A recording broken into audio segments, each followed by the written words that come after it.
Si tu cherches des vidéos sur YouTube parlant de comment faire des vidéos, les premières choses que tu vas avoir, c'est quel matériel choisir, quelle lentille acheter, alors que toi, tu as déjà un tout petit kit qui fonctionne, mais qui pourrait être amélioré. Aujourd'hui, je vais t'expliquer personnellement comment j'essaye de réfléchir pour utiliser mon matériel au maximum de ses capacités.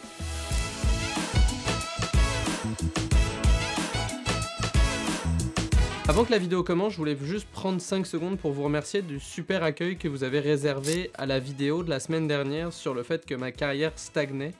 J'ai eu une vague de bienveillance dans les commentaires et vraiment ça m'a fait extrêmement chaud au cœur de voir que je suis pas le seul à passer par là, mais aussi et surtout que vous me soutenez là-dedans, c'est vraiment extrêmement apprécié, alors pour ça, merci beaucoup. Maintenant que les remerciements sont faits, comment vous pouvez exploiter votre matériel à 100%? Dans un premier temps, prenez le temps d'identifier vos besoins réels. Ça va vraiment être la clé qui va vous permettre d'utiliser à 100% toutes les capacités de votre matériel. Tout vidéaste a ses besoins qui lui sont propres. Quelqu'un qui va filmer des publicités pour des grosses marques comme Nike, Adidas et autres ne va pas avoir les mêmes besoins que quelqu'un qui fait des entrevues corporatives.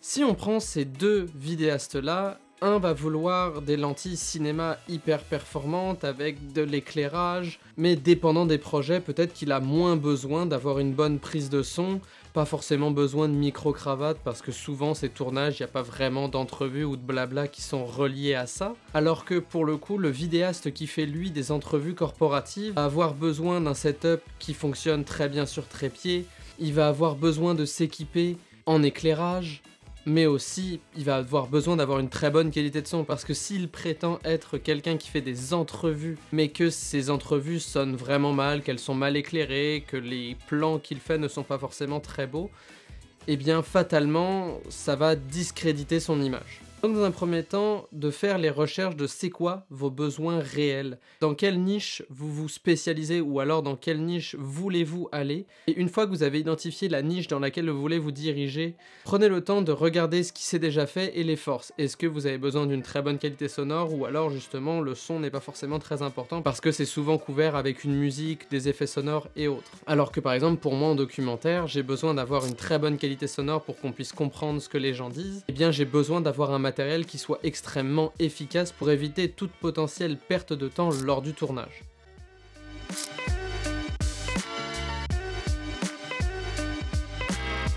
Maintenant que vous avez identifié la niche dans laquelle vous voulez évoluer et que vous avez fait votre liste au Père Noël du meilleur matériel que vous voulez avoir, prenez le temps de regarder votre matériel que vous avez déjà. Pour être certain que le matériel qui est inscrit sur cette liste va être pertinent à votre utilisation, prenez le temps de tourner, essayez des choses, faites des tournages de passion, essayez sur des tournages sans grandes conséquences, d'identifier où est-ce que votre matériel est correct et où est-ce que votre matériel a besoin d'amélioration, que ce soit de par l'achat de matériel, de par une utilisation qui doit être différente, d'une optimisation de quelque chose, peut-être d'un réarrangement de certaines choses sur votre caméra. En utilisant votre matériel beaucoup, vous allez de 1 vous familiariser avec et donc être extrêmement polyvalent et efficace lors de vos tournages, mais aussi et surtout vous allez pouvoir identifier les points forts et les points faibles du matériel que vous avez actuellement en votre possession.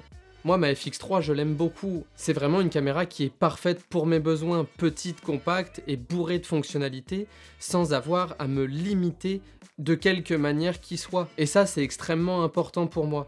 Mais elle a certains points qui, moi, m'embêtent, notamment les préambles de la caméra. Je trouve pas qu'ils soient vraiment très bons, ce qui fait qu'on n'a pas une super qualité sonore. Donc, c'est un peu tous ces aspects-là que vous allez pouvoir identifier au fur et à mesure que vous vous servez de votre matériel. Il n'y a pas d'autre manière, il n'y a pas de raccourci, il n'y a pas de choses et d'autres. Si jamais il n'y avait qu'un seul message à retenir de cette vidéo, c'est avant d'acheter obligatoirement quelque chose, prenez le temps d'identifier si on avait réellement besoin. Au cours de ma carrière, j'ai acheté beaucoup de matériel qui, au final, a soit été revendu, soit je m'en sers plus, soit c'était un effet de mode. Bien que ce soit intéressant d'expérimenter, le matériel photo et vidéo, je vais pas vous l'apprendre, ça coûte très vite très cher. Donc de faire un pas de recul quant à nos besoins, ça peut être extrêmement important et en plus ça peut nous sauver beaucoup d'argent.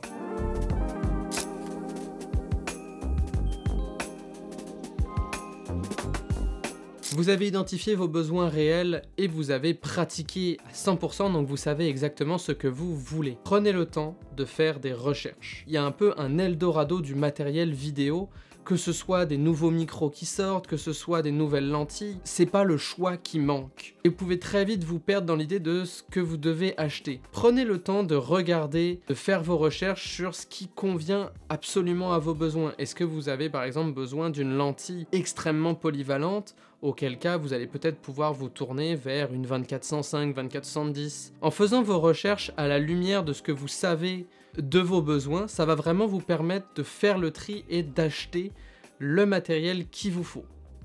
Le petit point en plus que je dirais, c'est si jamais c'est une question financière, très souvent, et je vous dirais ça, ce n'est que mon expérience, ça n'engage que moi, mais 99% du temps, quand j'ai décidé d'économiser en achetant la version un peu moins chère, je finis toujours par avoir des réticences, des frictions, et de ce fait-là, je finis par regretter mon achat, parce que j'aurais dû attendre un petit peu plus, économiser un petit peu plus d'argent pour acheter le meilleur matériel qui était certes plus cher, mais qui lui répondait à 100% de mes besoins. Pour vous donner un ordre d'idée d'à quel point ce processus doit être long, et j'insiste sur le doit, ça fait maintenant 4 ans que je tourne avec des Godox SL60. C'est la lumière qui éclaire cette vidéo là en ce moment et c'est la lumière qui a éclairé absolument tous mes films depuis le début que j'ai vraiment décidé de prendre mes films au sérieux. Et ce n'est que maintenant que je prends le temps de considérer, et je dis bien uniquement considérer, le fait d'acheter une lampe beaucoup plus puissante. Mais ça ne veut pas dire que je vais arrêter de me servir de ces lampes-là. Je vais continuer d'amener ces lampes-là sur les tournages parce qu'elles sont extrêmement pratiques. Le point qui revenait tout le temps quant à l'utilisation de ces lampes-là, c'est qu'elles n'étaient pas assez puissantes. À 60 watts, certes c'est pratique parce que ça consomme pas grand-chose,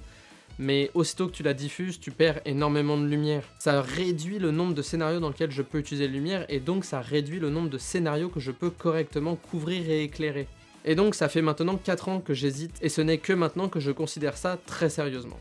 Vous n'êtes pas forcément obligé d'acheter dans le neuf. Souvent, le matériel qui est sorti il y a 1 an, 2 ans est encore très capable et peut répondre à 100% de vos besoins.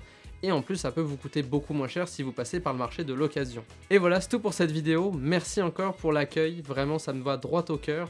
Si jamais vous avez aimé cette vidéo, n'hésitez pas à commenter, liker, à partager ou à vous abonner pour ne pas manquer les prochaines vidéos. Et sur ce, je vous dis faites de bonnes vidéos, à la prochaine, ciao tout le monde.